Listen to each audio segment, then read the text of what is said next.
స్థానిక సంస్థల ఎమ్మెల్సీగా గెలిచినటువంటి నవీన్ రెడ్డి మనతో పాటు ఉన్నారు. నవీన్ రెడ్డి గారు అనూహ్యంగా తెరపైకి వచ్చారు, విజయం సాధించినటువంటి సిచ్యువేషన్ ఎట్లా ఉంది? దాన్ని ప్రతిష్టాత్మకంగా తీసుకున్నారు ముఖ్యమంత్రి సొంత జిల్లా మహబూబ్నగర్లో.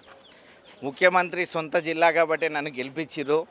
ప్రతిపక్షంలో మెడలు వంచేటోడు కావాలంటని చెప్పి నన్ను నమ్మి నాకు ఓటేసిర్రు. అంటే ముఖ్యమంత్రి సొంత జిల్లా అంటని చెప్పి మీరే చెప్తున్నారంటే ఎంత ప్రతిష్టాత్మకంగా వాళ్ళు ఎలక్షన్ తీసుకురు అనేది మీరు అర్థం చేసుకోవాలి. అయినా నేను విజయం సాధించిన అంటే ఒక్కసారి ఆలోచించుకోండి. విజయం ఎంత ఉన్నదంటే ఒక ముఖ్యమంత్రి మీ దగ్గర స్థానిక సంస్థల ఎమ్మెల్సీ ఓడిపోయారు, ఎమ్మెల్యే ఓడిపోయారంట అని చెప్పి అడిగితే లేదు నా అచ్చంపేడు మా ఊర్లో మాత్రం కాంగ్రెస్కి 500 లీడ్ వచ్చిందని చెప్పుకునే పరిస్థితికి తెచ్చిన అంటే ప్రతిపక్షం ఎంత ధీటుగా ఉందో. కొంచెం రిజల్ట్ వచ్చే కంటే ముందు రోజు కూడా ముఖ్యమంత్రి రేవంత్ రెడ్డి మీడియాతో మాట్లాడుతూ ఒక మాట అన్నారు, ఒక మెజార్టీతో గెలవబోతున్నాము, ఈ ఎమ్మెల్సీ ఆ ఎమ్మెల్సీ అన్నారు. సో పాలమూరు చేజారిపోయింది సిచ్యువేషన్. ఆయన అంచనాలు తప్పినాయా? రిపోర్టు అసలు ఏం జరిగింది? అసలు ముఖ్యంగా పాలమూరు నుంచి ఎన్నుకోబడిన మా ముఖ్యమంత్రి రేవంత్ రెడ్డి గారికి మరొక్కసారి ఓటేసి గెలిపించిన అంటే ఓటు నాకే వేసిండట నేనైతే అనుకుంటున్నాను. ఎందుకంటే గెలిచే అభ్యర్థికి వేసినట్టని చెప్పి ఆయన చాలాసార్లు చెప్పిండు, కాబట్టి నాకే వేసిండటని చెప్పి నేను అనుకుంటున్నా.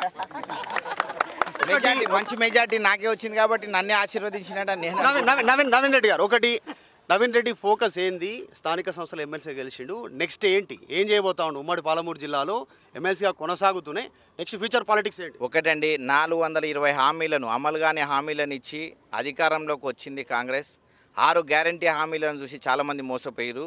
అదే 6 గ్యారంటీల అమలు తీరును చూసి 6 నెలల్లో నన్ను గెలిపించారంటే అది ముఖ్యమంత్రి ఓటేసిన డిస్టిక్ ఆయన సొంత జిల్లా నుంచే నన్ను ఉమ్మడి జిల్లా నుంచి గెలిపించారంటే ఒక్కసారి ఆలోచించుకోండి ప్రజలు ఏం కోరుకుంటారు అనేది.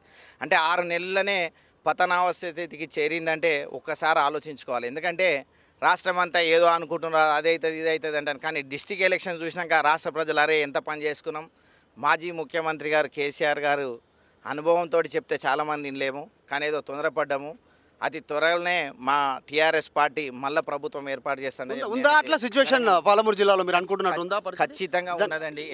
నేను ఎందుకు చెప్తున్నా అంటే 12 మంది ఎమ్మెల్యేలు, ఒక మినిస్టర్, ఒక ముఖ్యమంత్రి ఉండగా ఒక సామాన్య పేద రైతు కుటుంబం నుంచి వచ్చిన నన్ను గెలిపించినట్టనే దానికి నిదర్శనం. ఎందుకంటే అవతలికించి నిలబడ్డ అంటే 1700 ప్లేస్లు ఉన్నాడు ఆస్తి జాబితాల్లో. అంటే ఒక వరల్డ్లో అంటే ఒక మొత్తం అన్ని కంట్రీస్లోనే ఆయన 1700 ప్లేస్లు ఉన్నాయని కాదంట అని చెప్పి, ముఖ్యమంత్రి డిస్టిక్ను కాదంట అని చెప్పి 1700 ప్లేస్లు ఏంటి ఆయన అంటే నేను జాబితా చూసిన ఆస్తి జాబితాలో వరల్డ్లో 1700 ప్లేస్లు ఉన్నారు ఎంఎస్ఎన్ వాళ్ళు. అంటే అలాంటి వ్యక్తిని నిలబెట్టి కూడా స్థానిక సమస్యలపైన అవగాహన లేని ముఖ్యమంత్రికి తగిన బుద్ధి చెప్పినందుకు మాత్రం మరొక్కసారి మా ఉమ్మడి మహబూబ్నగర్ జిల్లా ప్రజలకు మరొకసారి ధన్యవాదాలండి. నవీన్ రెడ్డి గెలిచిన తర్వాత కేసీఆర్ని కలిసిండు, కేటీఆర్ని కలిసిరు, ఏం మాట్లాడారు వాళ్ళు? మీతో ఏం షేర్ చేసుకోండి? కేసీఆర్ సార్ ఫస్ట్ నుంచి నమ్మకంగానే ఉన్నాడు. నవీన్ స్థానిక సమస్యలపైన అవగాహన ఉన్న వ్యక్తివి, మేము పార్టీ అండగా ఉంటుంది, మీ జిల్లా ఎమ్మెల్యేలు ఎక్స్ఎమ్మెల్యేలు ఎమ్మెల్సీలంతా నీకు తోడ్పడతారు.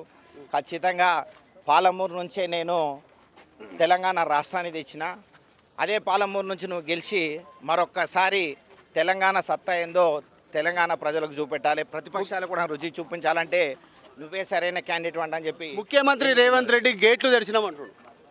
గేట్లు తెరిచి ఏమైందో అందరు చూసిరండి. ఆయన సొంత డిస్టిక్లా నాది అంటే 1400 ఓట్లనే గేట్లు తెరిస్తే ఏమైందో అందరు చూసిరు.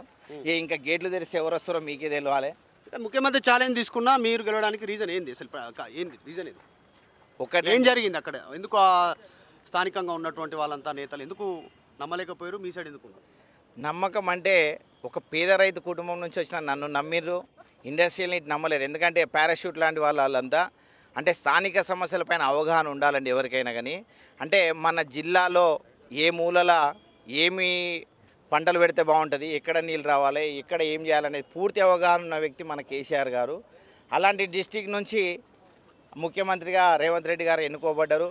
కానీ రేవంత్ రెడ్డి గారి హామీలను చూసే మళ్ళీ నన్ను ప్రతిపక్షం నుంచి కేసీఆర్కు ఒక ఆయుధంగా నన్ను మళ్ళీ బహుమతిగా ఇచ్చారు మా మహబూబ్నగర్ జిల్లా ప్రజలు. మా మహబూబ్నగర్ జిల్లా ప్రజలు ఇంక ఇచ్చిరంటే ఇంకా రాష్ట్రం మొత్తం ఎలా ఉంటుందో మీరు ఒక్కసారి ఆలోచించుకోవచ్చండి. జిల్లా ప్రజలకు కానీ ముఖ్యమంత్రికి కానీ మీ నాయకులు కానీ ఏం చెప్తారు? నవీన్ రెడ్డి గెలిచిన తర్వాత విజయం తర్వాత ఏం చెప్పబోతారు? ప్రమాణ స్వీకారం బీఆర్ఎస్ పార్టీ అనేది క్షేత్రస్థాయిలో చాలా బలంగా ఉంది, మళ్ళీ పుంజుకుంటుంది, మళ్ళీ అధికారంలోకి వస్తాము. కేసీఆర్ గారి నాయకత్వంలో మళ్ళా సుస్థిర పాలన అందిస్తాము. అంటే ఇవన్నిటికీ మేము ఎంత గట్టిగా చెప్తున్నామంటే నా ఎలక్షన్లలో మీరు రిజల్ట్ చూసిరు, లైవ్గా చూసిరు, దాన్ని బట్టే మీరు అంచనా వేసుకోవచ్చు. ఇది స్థానిక సంస్థల ఎమ్మెల్యేగా గెలిచినటువంటి నవీన్ రెడ్డి చెప్తా ఉన్నారు. ముఖ్యమంత్రి కూడా నాకే ఓటు వేశాడంటూ ఆయన చెప్తా ఉన్నాడు. ఎందుకంటే గతంలో ముఖ్యమంత్రి గెలిచి అభ్యర్థికి ఓటు వేశానని చెప్పారు. నేనే గెలిచాను, ముఖ్యమంత్రి ఓటు కూడా నాకే పడింది అనేటువంటి ఒక స్టేట్మెంట్ని ఎమ్మెల్సీ నవీన్ రెడ్డి చెప్తా ఉన్నారు. వీడియో జర్నలిస్ట్ విజయ్తో మధు మల్కేడికర్, హైదరాబాద్, RTV. మరిన్ని వీడియోస్ కోసం ఛానల్ ని సబ్స్క్రైబ్ చేయండి. లేటెస్ట్ అప్డేట్స్ కోసం వాట్సాప్ ఛానల్ ని ఫాలో చేయండి. అండ్ లింక్ డిస్క్రిప్షన్ లో ఉంది.